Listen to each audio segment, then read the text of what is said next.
কক্সবাজারের লাবণী পয়েন্ট থেকে প্রথম দেখা যায় পবিত্র শাওয়াল মাসের নতুন চাঁদ। মাসব্যাপী সিয়াম সাধনার পর এসেছে খুশির ঈদ। আনন্দ ছড়িয়ে পড়েছে চারদিক।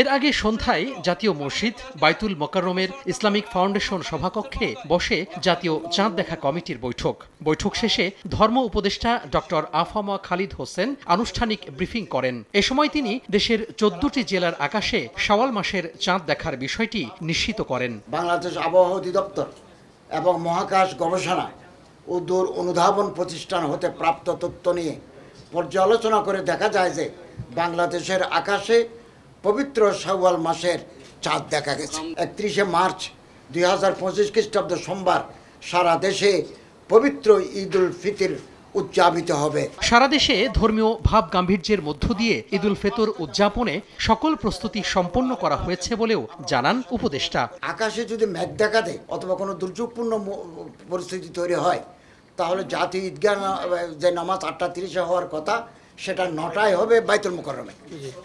আমাদের সমস্ত প্রস্তুতি আমরা সম্পন্ন করেছি। জাতীয় মসজিদ বায়তুল মোকাররমে ঈদের প্রথম জামাত অনুষ্ঠিত হবে সকাল 7টায়। এছাড়া জাতীয় ঈদগাহে প্রধান জামাত অনুষ্ঠিত হবে সকাল 8:30টায়।